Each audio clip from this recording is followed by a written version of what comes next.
துரோகத்துக்கு பல ரிலேட்டட் சொற்கள் வரும். ஒரு மனிதனை நீங்க ரிலேட்டட் ஆக்க போனா இந்த மனிதனை நம்ம ரிலேட்டட் ஆக்கலாம். இவ்வளவு எல்லாம் சொல்லி காசாவை வாங்குவேன், காசாவை அது செய்வேன், காசாவில் இருக்கிற ஆக்களை ஜோர்தானுக்கு அனுப்புவேன், எகிப்துக்கு அனுப்புவேன், அவங்க எடுத்து தான் ஆகணும், இது எல்லாம் பேசினார்ல. கடைசியில் என்ன சொல்றாரு தெரியுமா? ஆனா இதெல்லாம் என் சொந்த கருத்து அப்படிங்கிறாரு. இது அமெரிக்க கவர்மெண்ட்டுடைய கருத்து அல்ல, என் சொந்த கருத்து அப்படிங்கிறாரு. அதுல அவர் என்ன சொல்றாருன்னா, கடைசியில் நம்ம போய் பாலஸ்தீன விடுதலை அமைப்பிட்ட சரண்டர் ஆகித்தான் பணைய கைதிகளை கொண்டு வர்றமே தவிர 1.5 ஆண்டு யுத்தத்தில் நம்ம எதையுமே கொண்டு வர முடியல. எனவே மீண்டும் மீண்டும் யுத்தம் செய்து இருக்கிறவங்களை கொண்டு போட்டு பாலஸ்தீன மக்களையும் கொண்டு நம்ம மக்களையும் கொலை செய்வதால் எந்த நலவும் இல்லை. இன்றைக்கு நடக்கக்கூடிய பல முக்கியமான நிகழ்வுகளில் ஒரு செய்தியாக இந்த செய்திகள் மாறி இருக்கிறது. என்ன நடக்க போகிறது என்கிற பரபரப்பான ஒரு சூழல் இருக்கிறது. ஏன்னா காசா விற்பனைக்கு அல்ல என்கிற ஒரு தலைப்பிட்டு ஒரு அறிக்கை வெளியிட்டிருக்கிறார்கள். அதுல அவங்க என்ன சொல்றாங்கன்னு சொன்னா,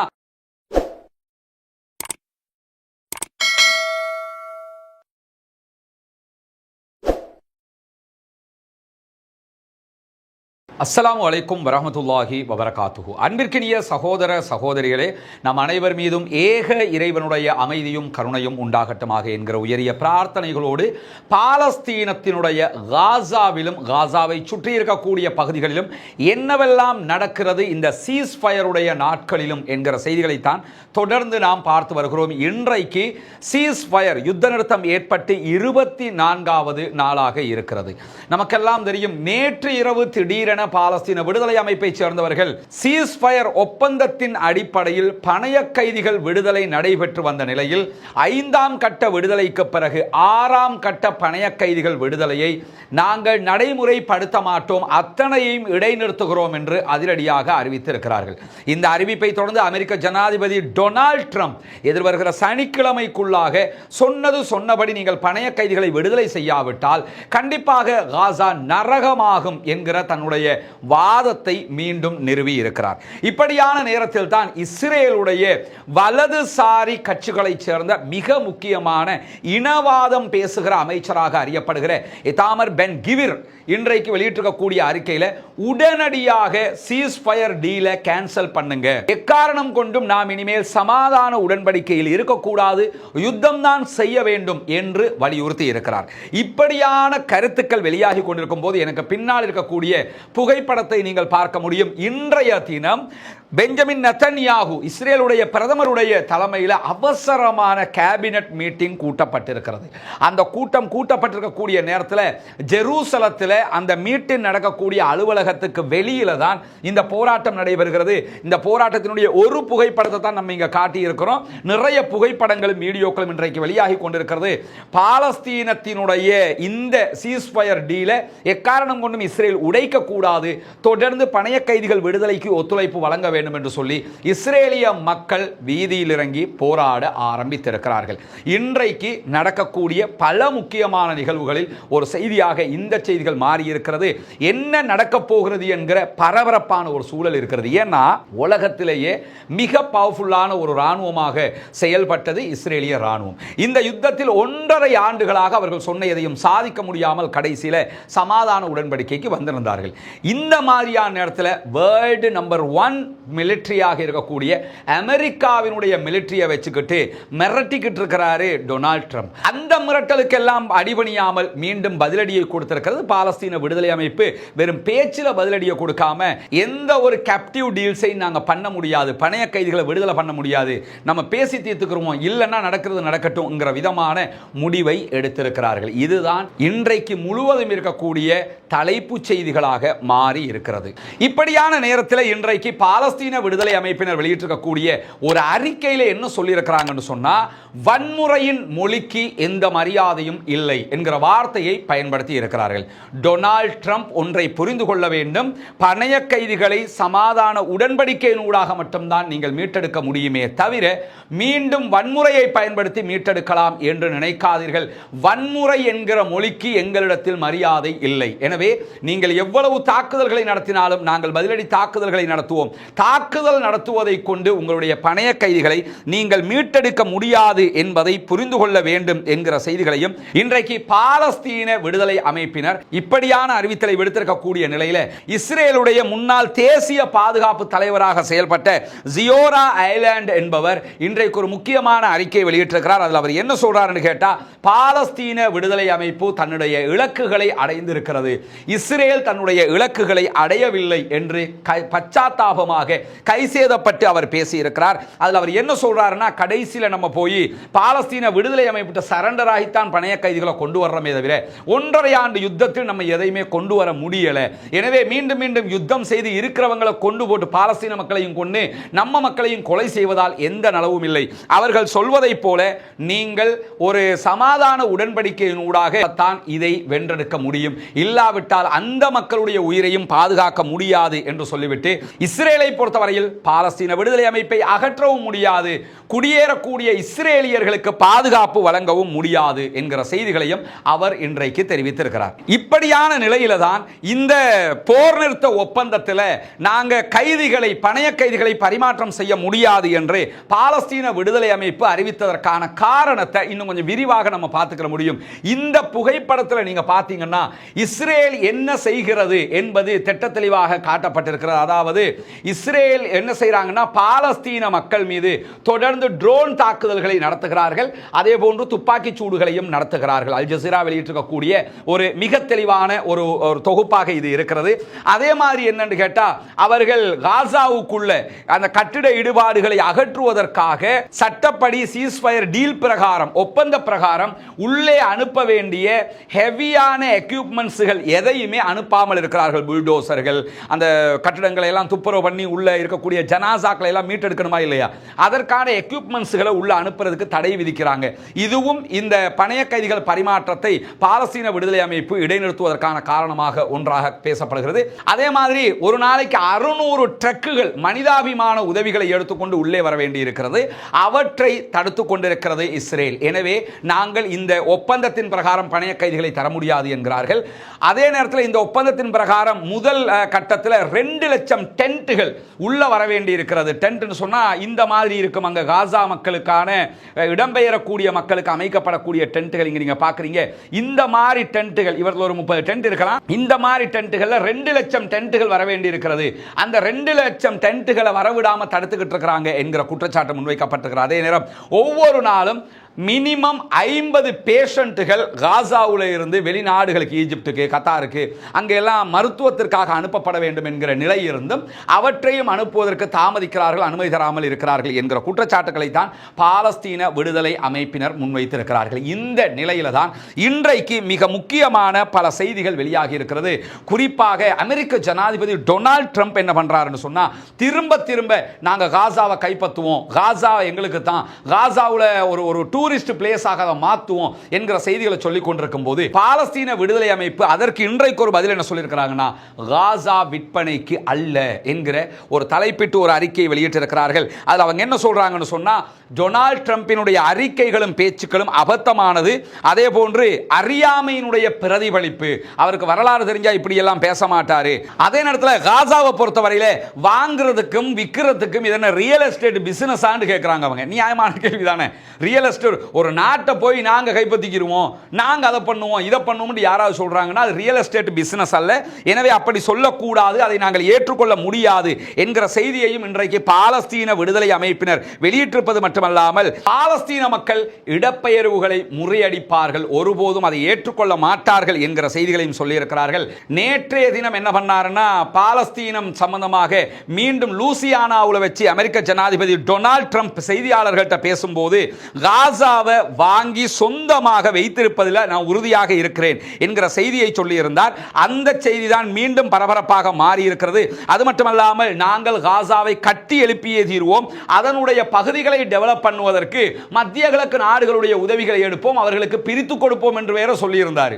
காசாவை நாங்கள் தான் வச்சுக்கிருவோம், ஆனால் வடக்கு காசா குவைத்து எடுத்து அதை கட்டி தந்துருங்க, தெற்கு காசா அதை சவுதி எடுத்து கட்டி தந்துருங்க, இப்படி ஒவ்வொரு பகுதிகளுக்கும் நாங்கள் பிரித்து கொடுப்போம் என்கிற கருத்துக்களை லூசியானாவில் வச்சு விமானத்தில் ஏறுகிற நேரத்தில் அமெரிக்க ஜனாதிபதி தெரிவித்திருந்தார். இப்படி தெரிவித்திருந்த நிலையில தான் தற்போது வெளியாகி இருக்கக்கூடிய செய்திகளின் பிரகாரம் அதற்கு எதிராக பல பேர் மீண்டும் கண்டனங்களை தெரிவித்து வருகிறார்கள்.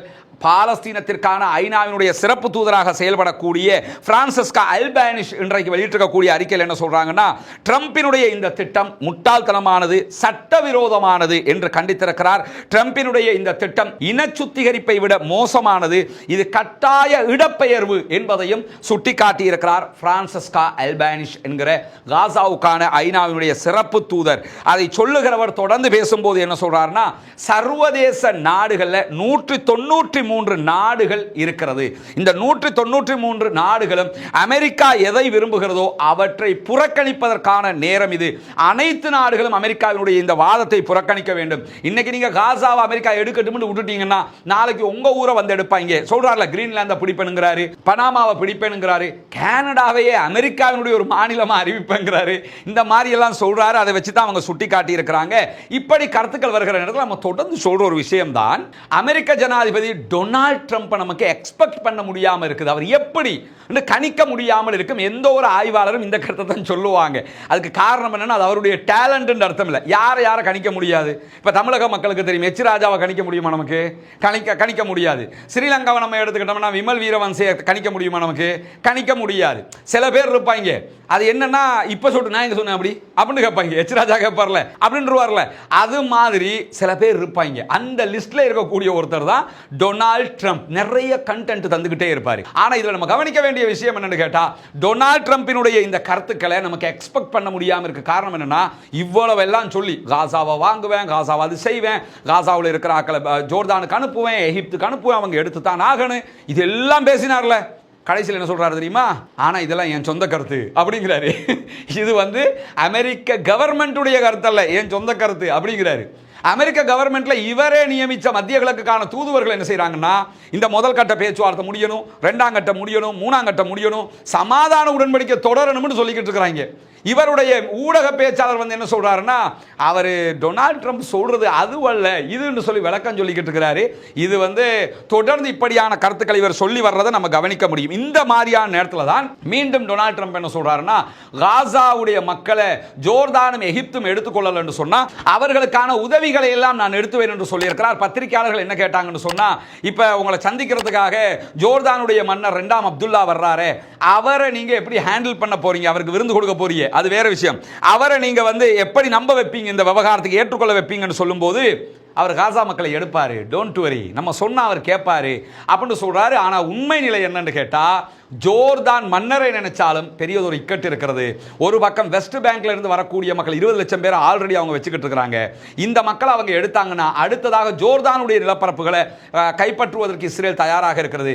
அப்படி கைப்பற்ற வருகிற நேரத்தில் அடுத்தது என்ன, இங்க இருக்கிற பிரச்சனைனா காசாவை விட்டு கொடுத்தா மற்ற நாடுகளையும் இதே மாதிரி பிடிப்பாங்க. அப்ப என்ன பண்றது, ஒவ்வொரு நாடும் இப்படி விட்டு கொடுத்துக்கிட்டு இருக்க முடியுமா என்பதுதான் அரபு நாடுகளுடைய மிக முக்கியமான விவகாரமாக இருக்கிறது. அதனால் இந்த பிரச்சனை ஒரு சிக்கலான பிரச்சனையாக மாறி இருக்கிற அதே நேரம் இன்றைக்கு எகிப்தினுடைய ஜனாதிபதி அப்துல் ஃபத்தா சிசியும் ஒரு முக்கியமான கருத்தை தெரிவித்திருக்கிறார். அதில் அவர் என்ன சொல்றாருன்னு சொன்னா, பாலஸ்தீன மக்களுடைய இடப்பெயர்வு இல்லாமல் காசாவை டெவலப் பண்ணணும்ங்கிறதுல நாங்க உறுதியா இருக்கிறோம். பாலஸ்தீன மக்கள் பாலஸ்தீனத்துல தான் இருப்பாங்க, காசாவில் தான் இருப்பாங்க, காசாவை டெவலப் பண்ணி கொடுப்போம், அந்த விவகாரத்தில் தான் நாங்கள் உறுதியாக இருக்கோம். அவர்களுடைய நிலத்தில் வாழ்வதற்கும் அவர்களுடைய நிலங்களை புனரமைப்பு செய்வதற்குமான உரிமை அவர்களுக்கு தான் இருக்கிறது. 1979 இஸ்ரேலை ஒரு நாடாக அங்கீகரித்திருக்கிறது ஈஜிப்ட். அமெரிக்காவினுடைய துணை கொண்டுதான் அது நடந்தது. அப்படி அங்கீகரித்த ஒரு நாடு தான் தற்போது எக்காரணம் கொண்டும் காசா மக்களை எங்க நாட்டுக்கு எடுக்க முடியாது, அவர்கள் அந்த நாட்டில் தான் இருக்க வேண்டும் என்கிற திட்டவட்டமான அரபு நாடுகளுடைய கொள்கையை மிக தெளிவாக சொல்லி இருக்கிறார்கள். அப்துல் ஃபத்தா சிசி எல்லாம் வளமல் இப்படி சொல்ல மாட்டாரு. ஆனா இப்ப சொல்றதுக்கான காரணம் என்னன்னா, பெரிய அண்ணன் ரெடியா இருக்கிறாரு. சவுதி அரேபியா கொஞ்சம் பிடியா நிக்கிறதுனால இவங்க ஒழுங்கா இருந்துட்டாங்கன்னா மிச்சம் எல்லாருமே நிப்பாங்க.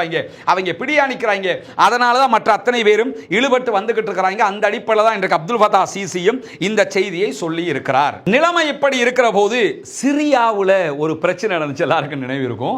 சிரியாவில் அசாத் வெளியேற்றப்பட்டு புதிய அரசாங்கம் அமைக்கப்பட்டது, புதிய பிரதமர் உருவாக்கப்பட்டார். அதனுடைய புதிய ஜனாதிபதியாக கிளர்ச்சி படையினுடைய தளபதியாக செயல்பட்ட அகமது அல் ஷாரா தான் தற்போது செயல்பட்டு வருகிறார். அரபு நாடுகளுக்கெல்லாம் சுற்றுப்பயணம் மேற்கொள்றாரு, ஆதரவை திரட்டிக்கிட்டே இருக்கிறாரு.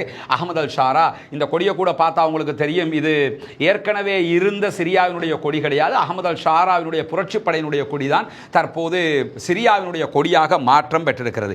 இந்த நிலையில் காசா தொடர்பாக எந்த கருத்துக்களையுமே சிரியா சொல்லாமல் இருந்து வந்தது.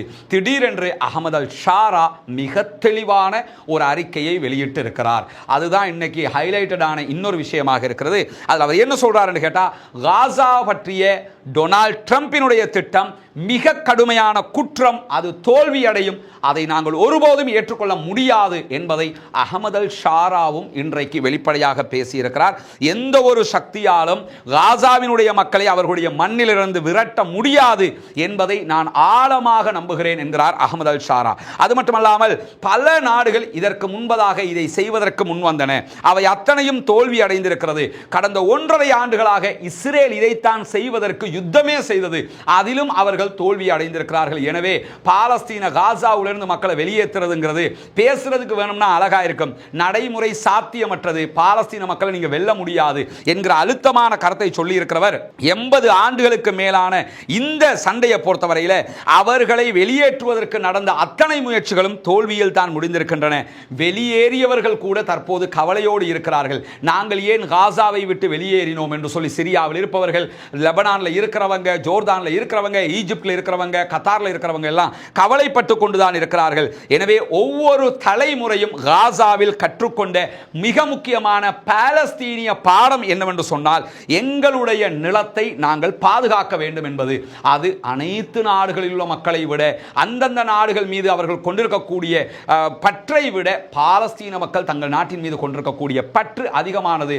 இப்பொழுது இருக்கிற புதிய தலைமுறையும் எங்கள் நாடு எங்களுக்கு வேண்டும் என்கிற பற்றோடு இருக்கிறார்கள். எனவே ஒரு காலம் நீங்க இதை சக்சஸ் பண்ண முடியாது என்கிற கருத்துக்களை இன்றைக்கு அவரும் சொல்லியிருப்பது மட்டுமல்லாமல் 110க்கும் மேற்பட்ட உலகளாவிய தன்னார்வ தொண்டு நிறுவனங்கள் அமெரிக்க ஜனாதிபதி டொனால்ட் ட்ரம்பினுடைய இந்த கருத்துக்களை மொத்தமாக புறக்கணிப்பதாகவும் அறிவித்திருக்கிறார்கள். இப்படியான நிலையில தான் அந்த துரோகம் என்கிற ஒரு வார்த்தை நமக்கெல்லாம் தமிழ்ல தெரியும்ல.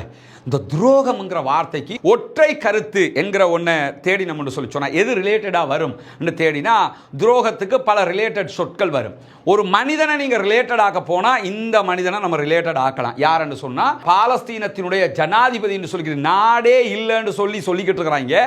அப்படிப்பட்ட ஒரு இடத்துல ஒரு நகராட்சி அல்லது மாநகராட்சியை விட பவர் குறைந்த ஒரு பவரில் இருந்துக்கிட்டு நான் தான் ஜனாதிபதினு சொல்லிக் கொண்டிருக்கக்கூடிய PA என்கிற பாலஸ்டைன் அத்தாரிட்டியினுடைய தலைவராக இருக்கக்கூடிய மஹமூத் அப்பாஸ். நம்ம ஏற்கனவே சொல்லியிருக்கிறோம், இந்த PA பாலஸ்டைன் அத்தாரிட்டி என்கிறத நீங்கள் எப்படி புரிஞ்சுக்கிறோம்னா ஒரு சென்னை மாநகராட்சி அளவுக்கு கூட கிடையாது.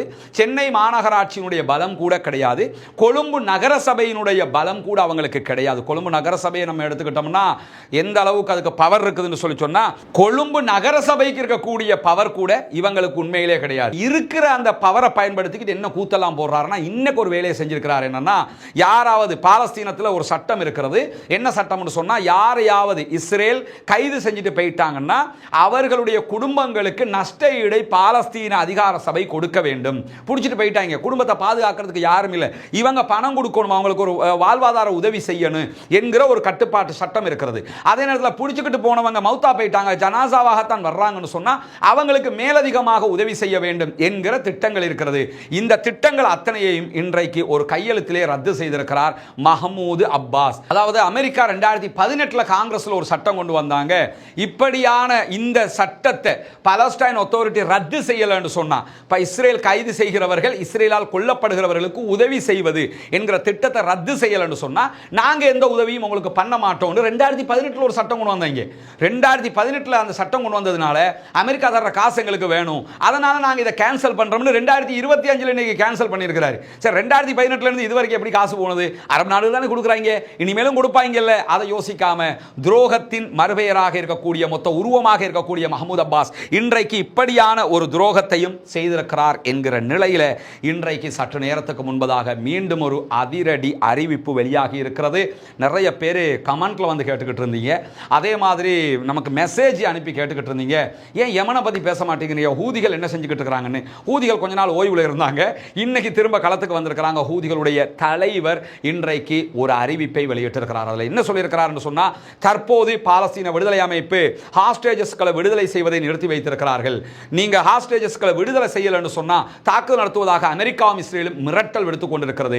மீண்டும் அவர்கள் தாக்குதலை காசா மீது தொடர்ந்தால் உடனடியாக இஸ்ரேல் மீது தாக்குதலை நடத்துவோம், செங்கடலில் வரக்கூடிய அனைத்து கப்பல்கள் மீதும் தாக்குதல்களை நடத்துவோம் என்று இன்றைக்கு பகிரங்கமாக அறிவித்திருக்கிறார்கள். எங்களுக்கு வருகிற இழப்பு எங்களுக்கு பெரியது அல்ல, ஆனால் பாலஸ்தீன மக்களுக்காக நாங்கள் எப்போதும் நிற்போம் என்கிற செய்திகளையும் அவர்கள் சொல்லியிருக்கிறார்கள் என்கிற செய்திகளை சற்று நேரத்துக்கு முன்பதாக அல் ஜசீரா வெளியிட்டிருப்பதை நாம் பார்க்க முடியும். எனவே இவைகள் தான் இன்றைக்கு வெளியாகி இருக்கக்கூடிய மிக முக்கியமான செய்திகளாக இருக்கிறது. பாலஸ்தீனம் தொடர்பான செய்திகள் மட்டுமல்ல, சர்வதேச இஸ்லாமிய உலக செய்திகளும் இலங்கையில் நடக்கக்கூடிய மிக முக்கியமான செய்திகளையும் உடனுக்குடன் துல்லியமாக உண்மையாக அறிந்து கொள்வதற்காக ரஸ்மின் எம்ஐஎஸ்சி நியூஸ் என்கிற நம்முடைய சேனலை சப்ஸ்கிரைப் செய்யாத சகோதரர்கள் சப்ஸ்கிரைப் செய்து கொள்ளுங்கள். நம்முடைய வீடியோக்கு கீழே இருக்கக்கூடிய வாட்ஸ்அப் மற்றும் டெலிகிராம் சேனலை இணையாதவர்கள் இணைந்து கொள்ளுங்கள். ஃபேஸ்புக்கில் நம்மை பின்தொடர விரும்புகிற சகோதரர்கள் ரஸ்மின் எம்ஐஎஸ்சி என்கிற நம்முடைய லைக் பேஜில் நீங்கள் லைக் பண்ணி கொள்ளலாம். ரஸ்மின் எம்ஐஎஸ்சி என்கிற பெயரில் இன்ஸ்டாகிராம், டிக்டாக், அதே போன்று எக்ஸ் போன்ற வலைதளங்களில் நீங்கள் எங்களை தொடர்பு கொள்ள முடியும். நேரடியாக நம்மை வாட்ஸ்அப் மூலமாக தொடர்பு கொள்ள விரும்புகிற சகோதரர் முன்னால் தெரிகிற என்னுடைய தொலைபேசி மற்றும் வாட்ஸ்அப் இலக்கத்திற்கு தொடர்பு கொள்ள முடியும். பாலஸ்தீனம் வெற்றி பெற வேண்டும், பாலஸ்தீனம் சுதந்திரம் அடைய வேண்டும், பாலஸ்தீன மக்களும் நம்மை போன்ற நிம்மதியானவர்களாக வாழ வேண்டும் என்கிற உயரிய பிரார்த்தனைகளோடு நிறைய பேருக்கு இருக்கக்கூடிய ஒரு டவுட் தான், எதற்காக சவுதி அரேபியா திடீரென்று பாலஸ்தீனம் மீது இவ்வளவு பாசத்தை அள்ளி வீசுகிறது என்பது. இந்த கேள்விக்கான மிக முக்கியமான பதிலடங்கிய ஒரு வீடியோவை தயார் பண்ணியிருக்கிறோம். இன்ஷா அல்லாஹ் நாளை காலை நம்முடைய ரஸ்மின் எம்ஐஎஸ்சி நியூஸ் என்கிற இந்த சேனலில் அது வெளியாக இருக்கிறது. அதையும் எதிர்பார்த்து காத்திருங்கள். வாஹிர் தஅவானா அல்ஹம்துலில்லாஹி ரப்பில் ஆலமீன்.